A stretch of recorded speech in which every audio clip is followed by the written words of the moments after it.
Hi there, it's Marcus from Saberproject Shop again, and now we want to have a look at the prototype install of the Watto's Junkyard Tusken Slayer.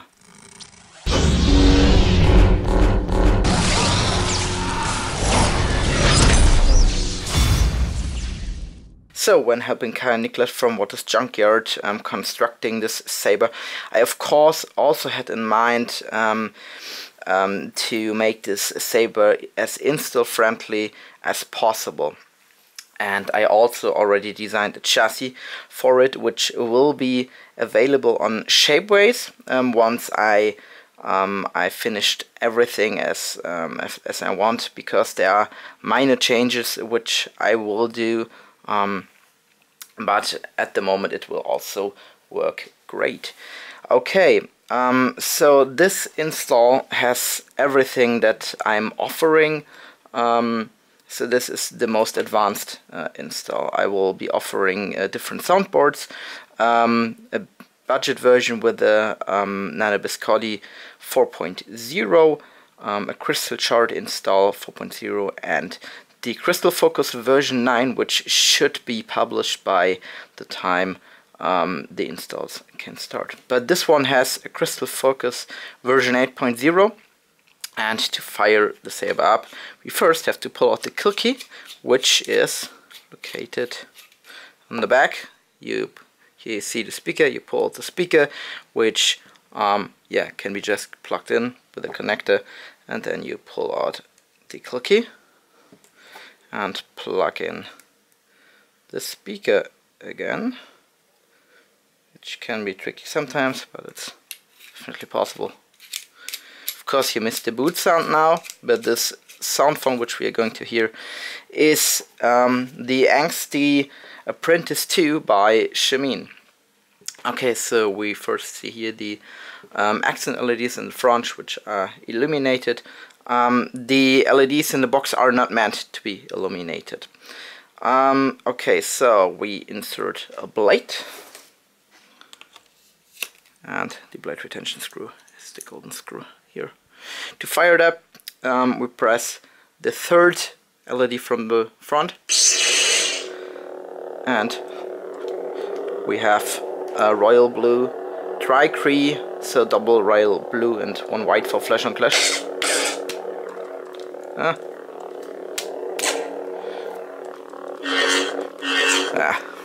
To change the sensitivities a bit. The aux button is one LED below.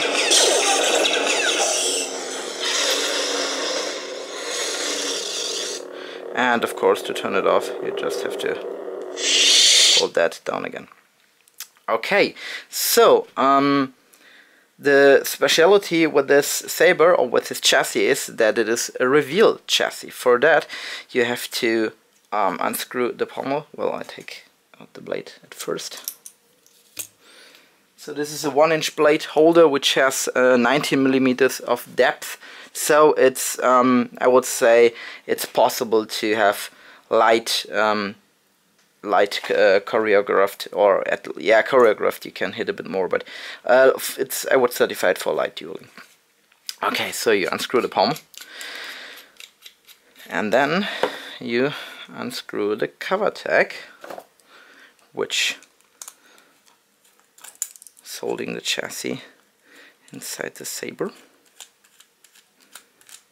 so it won't move anywhere.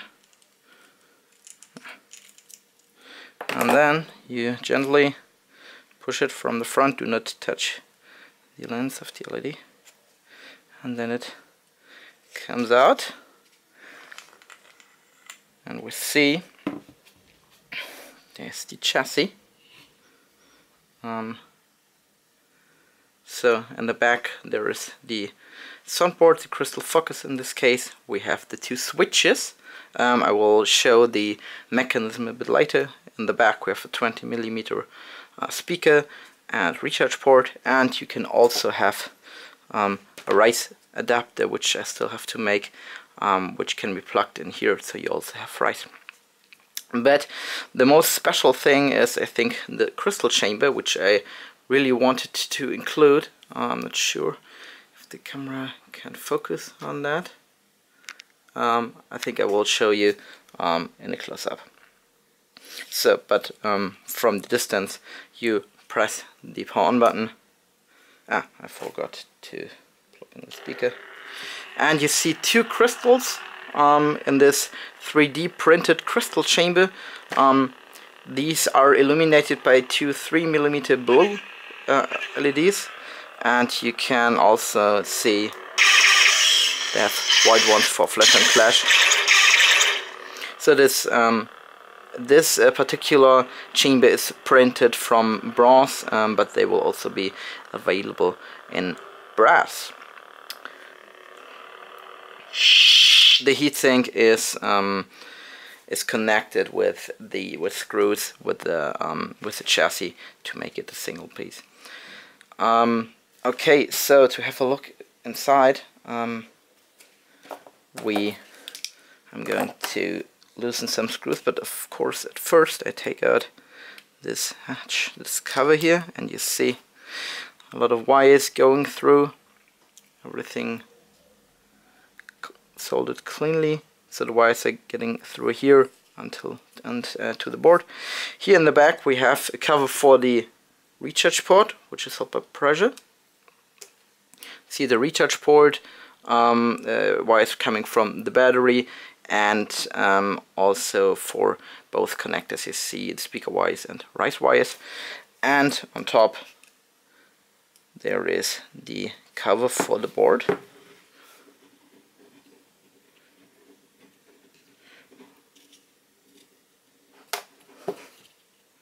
Which comes off. And here you see the switch wires for the LEDs, main LED, and of course power. So yeah, that's how it's made. To assemble it we just do it the way around, so just pull that on and screw the screw in to fix it. Place the covers and they won't fall off, and of course because this is flexible, you can see it here, it can be placed easily and is held by these pins.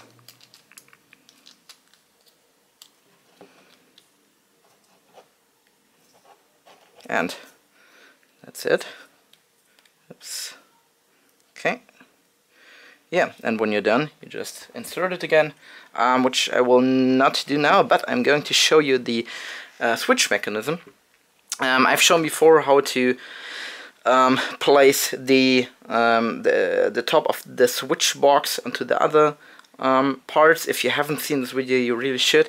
So I'm going to take this off now, and the two LEDs are falling out, and they are pressing on a 3D printed part, which is down there, which is pressing down the switch buttons here. And this is built, or this is made from a single 3D printed part, which I want to show you now. So take all that out, and here you have that part.